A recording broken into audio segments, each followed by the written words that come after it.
प्रधानमंत्री उज्ज्वला योजना से महिलाओं को मिली स्वच्छ ईंधन की सौगात। सीएम धामी ने ट्वीट कर कहा, देश की 9 करोड़ से अधिक महिलाओं को मिला लाभ। प्रदेश में 6 नए पुलिस थाने एवं 20 नई पुलिस चौकियों का उद्घाटन। सीएम ने ट्वीट कर कहा, प्रदेश की सुरक्षा सुदृढ़ करने का सरकार लगातार कर रही प्रयास। देवभूमि उत्तराखंड में 5 से 7 नए शहर बसाएंगे सीएम पुष्कर सिंह धामी। सोमवार को दिल्ली में मोदी से मुलाकात कर धामी ने बताया था पूरा प्लान कि 1000 करोड़ की डिमांड। उत्तराखंड के किच्छा के पास प्राग फार्म में बसाया जाएगा एक नया शहर। 2000 करोड़ की लागत से किच्छा में शहरों को बसाने की होगी शुरुआत। केंद्र से मांगे गए 1000 करोड़ से विकसित किए जाने वाले शहरों में होगा लाभ। लगभग 7000 करोड़ का निजी निवेश, 50,000 लोगों के रोजगार सृजन के साथ ही 2 लाख लोगों की आवासीय व्यवस्था भी। दिल्ली में सीएम धामी की मोदी से मुलाकात पर कांग्रेस ने कसा तंज। कांग्रेस की प्रदेश प्रवक्ता ने कहा कि केंद्र से राज्य को कोई उम्मीद नहीं। आप देख रहे हैं के न्यूज, खबरों का सारथी। नमस्कार, स्वागत है आपका। आप देख रहे हैं के न्यूज, मैं हूं आपके साथ हारिस। काशीपुर की सड़कों पर घूम रहा है नटवर लाल, वन विभाग का कर्मचारी बता करके करता है वसूली। वर्दी पहन करके सड़कों पर घूम रहा है नटवर लाल। वन विभाग का कर्मचारी बता करके करता है वसूली। वर्दी पहन करके सड़कों पर घूम रहा है नटवर लाल। बर्खास्त होने के बाद भी कर रहा है वसूली। काशीपुर की सड़कों पर घूम रहा नटवर लाल। वन विभाग का कर्मचारी बता करके करता है वसूली। वर्दी पहन करके सड़कों पर घूम रहा है नटवर लाल। बर्खास्त होने के बाद भी कर रहा है वसूली। काशीपुर की सड़कों पर घूम रहा नटवर लाल। वन विभाग का कर्मचारी बता करके करता है वसूली। वर्दी पहन करके सड़कों पर घूम रहा नटवर लाल। बर्खास्त होने के बाद भी कर रहा वसूली।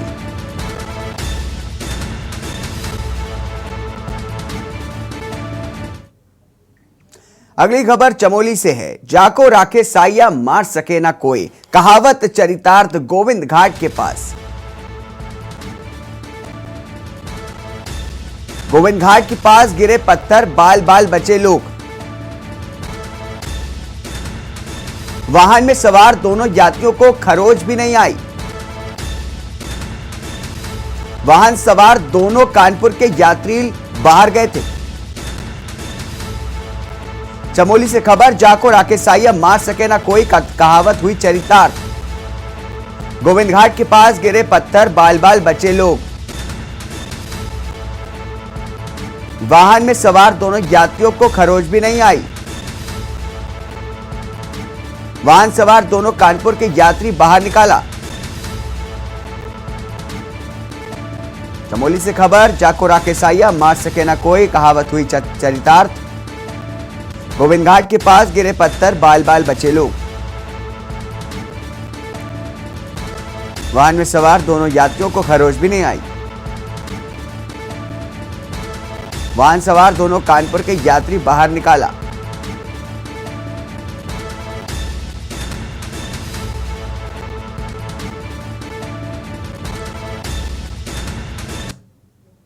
खबर डोईवाला से है, जहां पर जोली ग्रांड के कठोरी कोठारी मोहल्ले में 26 साल के युवक का शव मिला है। शव मिलने से पूरे क्षेत्र में हड़कंप मच गया है। वहीं सूचना मिलने पर डोईवाला कोतवाली प्रभारी निरीक्षक राजेश शाह के साथ पहुंची पुलिस ने जांच पड़ताल शुरू की है। आपको बता दें कि मृतक युवक दुर्गा चौक निवासी धर्मेंद्र रौतेला बताया जा रहा है। युवक की गुमशुदगी की रिपोर्ट जोली ग्रांड पुलिस चौकी के दर्ज थी।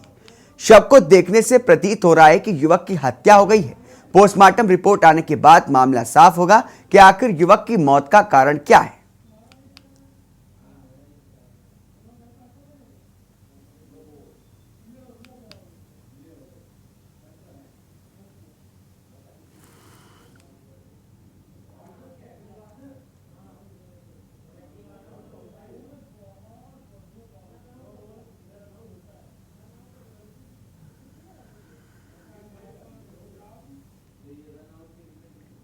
अगली खबर काशीपुर से है, जहां पर एक व्यक्ति को खुद को वन विभाग का कर्मचारी बता करके सड़कों में आते जाते वाहनों को रोकता है। आपको बता दें कि जंगलों की सुरक्षा के लिए वन विभाग ने कुछ प्राइवेट व्यक्तियों को टेम्परेरी तौर पर नियुक्त किया था और इस नियुक्ति में कुलदीप नाम के शख्स को भी नियुक्त किया था, जिसकी शिकायतों के बाद डीएफओ प्रकाश चंद्र आर्य ने बर्खास्त भी कर दिया था। लेकिन कुलदीप नाम के नटवर लाल की नटवर लाली खत्म नहीं होने के बजाय बढ़ती ही चली गई। बर्खास्त होने के बाद वन विभाग की वर्दी पहन करके अपने आप को वन विभाग का कर्मचारी बता करके इनोवा कार से सड़कों में घूमने लगा और खनिज के वाहनों को रोक करके उनकी चेकिंग करके उन्हें कानूनी पाठ पढ़ा करके डराने धमकाने लगा। आरोप है कि वहां पर सीज ना करने की नाम पर पैसों की मांग भी करते हैं और वहां पर स्वामियों को अच्छे से डरा धमका करके उनके अवैध रूप से पैसे की मांग करता है, जिसकी सूचना मिलते ही वन विभाग के डीएफओ प्रकाश चंद्र आर्य ने काशीपुर वन विभाग टीम को कड़े निर्देश दिए, जिससे उसके खिलाफ तुरंत कार्रवाई की जाए।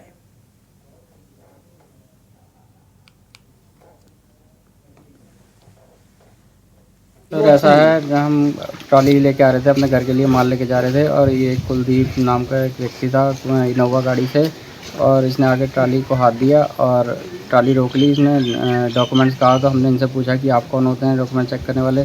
तो इसने कहा कि अगर छुड़वानी है तो 1 लाख रुपए लगेंगे। तो हमने सर मना किया कि हमारे पास इतने हमारे बस की नहीं है, हम नहीं दे सकते इतने पैसे। तब इसने फ़ोन करके वहाँ से 2 बंदे बुलाए, वो आके ट्रॉली हमारी लेके चले गए। वन विभाग में एक काशीपुर रेंज में एक उनको वॉचर के तौर पर रखा गया था, लेकिन जब उसके बारे में कई सारी शिकायतें मिलने लगी कि ये गलत काम में लिप्त है, तो उसको तत्काल हटा दिया गया था। और अभी भी उसको वो काशीपुर रेंज के कर्मचारियों को इस निर्देश दिए गए कि उसको किसी भी तरह से अगर वो कहीं पर भी करता तो उसके विरुद्ध कार्रवाई की जाए। तो वो इसको बर्दाश्त नहीं किया जाएगा कि कोई वन विभाग के आड़ में कोई दूसरा व्यक्ति गलत काम करता है।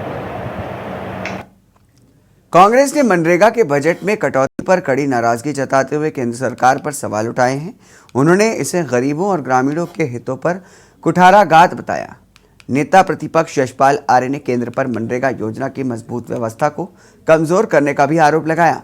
नेता प्रतिपक्ष यशपाल आर्य ने कहा कि केंद्र ने वित्त वर्ष 2023-24 के शुरू में ही 98,000 करोड़ रुपए की प्रस्तावित मांग की तुलना में 60,000 करोड़ रुपए का ही बजट आवंटन किया है। 30,000 करोड़ की कटौती समझ नहीं आ रही है। यह योजना देश भर के लाखों परिवारों के लिए बेहद ही अहम है। मनरेगा से पिछले दशकों में रुकेंगे एक छोटे से ब्रेक के लिए। ब्रेक के बाद जल्द हाजिर होंगे अन्य खबरों के साथ। आप देख रहे हैं के न्यूज, खबरों का सारथी। ब्रेक के बाद स्वागत है आपका। डीएम देहरादून डॉक्टर सोनिका ने कलेक्ट्रेट के ऋषि पर्णा सभागार में जन सुनवाई की। उन्होंने भूमि कब्जे, अतिक्रमण, भूमि खुर्द बुर्द करने से जुड़े मामलों में एसडीएम को कार्रवाई के निर्देश दिए। वहीं उन्होंने नगर निगम को अपनी जमीनों से कब्जे हटाने को कहा। आपको बता दें कि डीएम की अध्यक्षता में हुई जन सुनवाई में नगर निगम की भूमि पर कब्जे, संपत्ति बंटवारे की विवाद, आर्थिक सहायता, पुलिया निर्माण, स्कूल में दाखिला, जाति प्रमाण पत्र, अवैध खनन, वेतन से जुड़ी 74 शिकायतें आई हैं, जिसका निस्तारण किया गया है।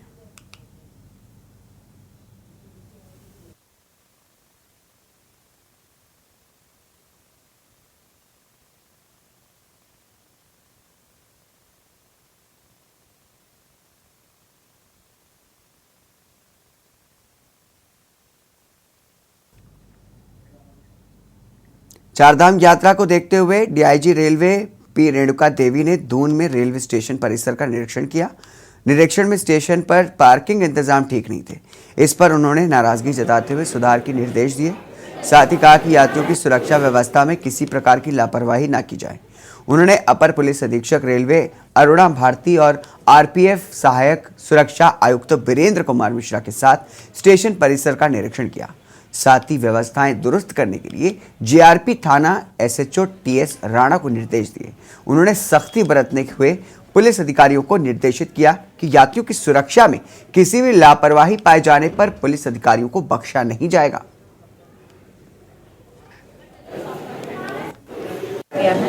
काफ़ी लोग ट्रेन में यहाँ पर आते हैं रेलवे स्टेशन पे। सो हमने जीआरपी पहले से ही हम यहाँ पर वेरिफिकेशन ड्राइव पहले से ही कर रहे हैं। जितना भी यहाँ पर प्लेटफॉर्म में रहते हैं, ट्रेन में चढ़ते हैं, कोई सामान बेचते हैं, सो उसको लगातार वेरिफिकेशन ड्राइव हमने किया है, लगातार कर रहे हैं वो लोग। एंड उसके अलावा यात्रियों को सुरक्षा के लिए हमने जहर पुरानी हैं और ट्रेन में चोरी वगैरह करते हैं, लास्ट साल ऐसे मोबाइल चोरी वगैरह काफ़ी हुआ है। सो उसको रोकने के लिए क्रिमिनल के अगेंस्ट ड्राइव भी जीआरपी द्वारा किया जा रहा है एंड उसको प्रचार भी कर रहे हैं, उनके फोटोग्राफ्स वगैरह, सो दैट वो, बिकॉज अभी बहुत भीड़ रहता है तो वहाँ पर वो लोग ज़रूर आते हैं, बिकॉज यात्री ज़्यादा आते हैं एंड पूरा इंडिया से आते हैं, तो सो उनके कैसे सुरक्षित रखना वो भी पुलिस द्वारा उनको जागरूक किया जा रहा है। एंड उनके साथ कोई घटना होगा तो किससे संपर्क करना है, सो वो जागरूकता भी किया जा रहा है। पौड़ी जिले के यमकेश्वर विधानसभा के द्वारिखाल ब्लॉक के अंतर्गत ग्राम पल्ला हतनुड़ से एक हृदय विदारक घटना सामने आई है। यहाँ पर रविवार को प्रधानमंत्री नरेंद्र मोदी की मन की बात के 100वें एपिसोड को देखने अपने स्कूल जा रही एक बच्ची को रास्ते में आवारा सांड ने कुचल करके मार डाला। इस घटना से पूरे द्वारिखाल क्षेत्र में शोक की लहर व्याप्त है।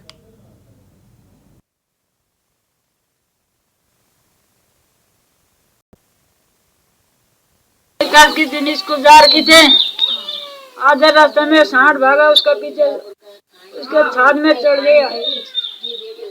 मेरा कोई भी नहीं है शाम। असंवेदनशील सरकार है। क्यों बच्चों को रविवार को बुलाया गया था, ये भी अपने आप में सोचने वाली बात है।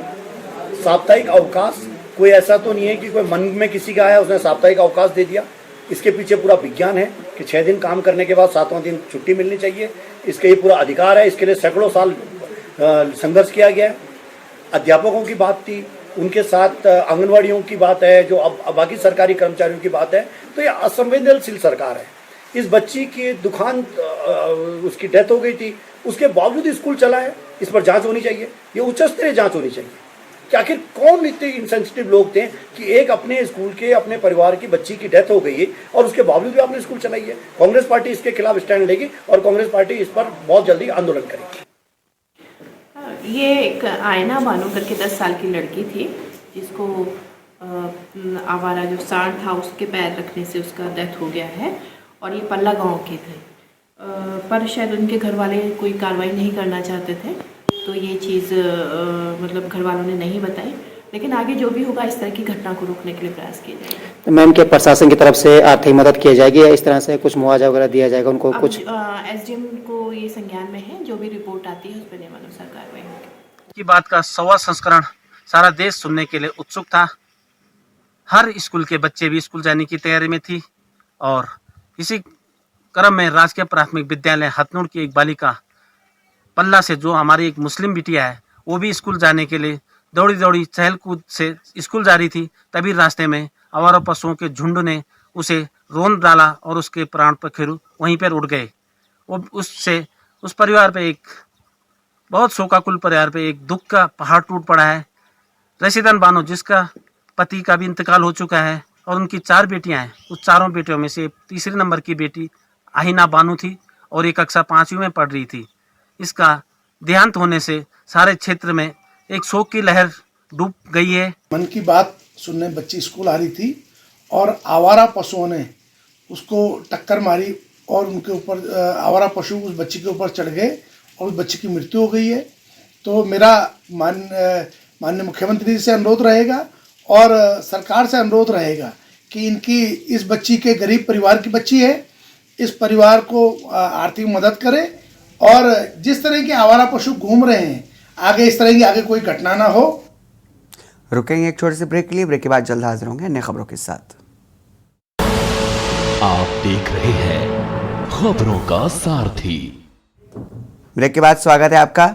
उत्तराखंड में पहाड़ी इलाकों के साथ ही चारों धामों में मंगलवार को भी मौसम खराब रहेगा। मौसम विभाग के निदेशक विक्रम सिंह ने 3200 मीटर से अधिक ऊंचाई वाले इलाकों में बर्फबारी और भारी बारिश की संभावना जताई है। वहीं मैदानी इलाकों में भी भारी बारिश के आसार हैं। मौसम विभाग के अनुसार 5 मई तक उत्तरकाशी, रुद्रप्रयाग, चमोली, बागेश्वर और पिथौरागढ़ के 3200 मीटर से अधिक ऊंचाई वाले इलाकों में मध्यम बर्फबारी और ओलावृष्टि के ऑरेंज अलर्ट जारी किया गया है। संवेदनशील इलाकों में भूस्खलन, चट्टान गिरने से सड़कें अवरुद्ध होने का भी अनुमान है। जबकि मैदानी इलाकों में भारी बारिश होने की संभावना है। तो वहीं मौसम विभाग ने संबंधित अधिकारियों को चारधाम यात्रा में यात्रियों की संख्या नियंत्रित करने की सलाह दी है। यात्रियों और वाहन चालकों को भी सावधान रहने और संभवतः हो तो यात्रा स्थगित करने की सलाह दी है। इसके अलावा पहाड़ी इलाकों में तापमान शून्य से नीचे जाने की संभावना जताते हुए सड़कों से बर्फ हटाने की व्यवस्था करने के भी निर्देश दिए हैं।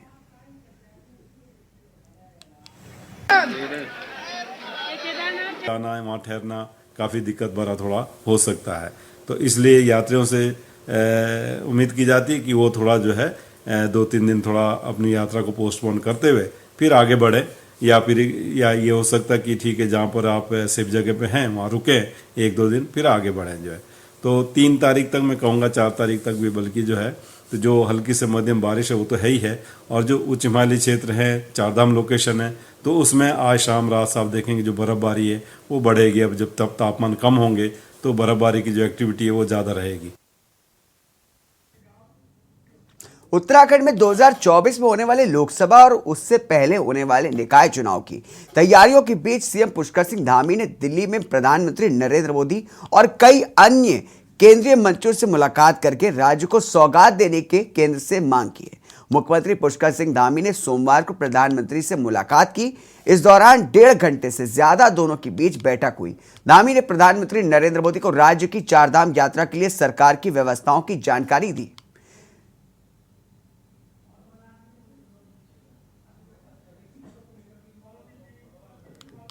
वहीं दिवंगत कैबिनेट मंत्री चंदन राम दास के सभी विभाग मुख्यमंत्री पुष्कर सिंह धामी देखेंगे। मुख्य सचिव डॉक्टर एस संधू ने इस संबंध में आदेश किए हैं। आपको बता दें कि कैबिनेट मंत्री चंदन राम दास का बीते बुधवार को निधन हो गया था। उनके पास समाज कल्याण, अल्पसंख्यक कल्याण, छात्र कल्याण, परिवहन, लघु एवं सूक्ष्म मध्यम उद्योग और खादी एवं ग्राम उद्योग विभाग की जिम्मेदारी थी।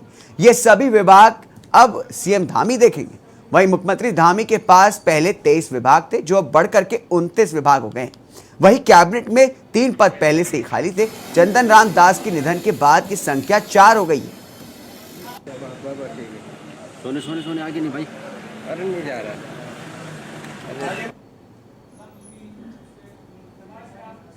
इन खबरों के साथ इस बुलेटिन में बस इतना ही।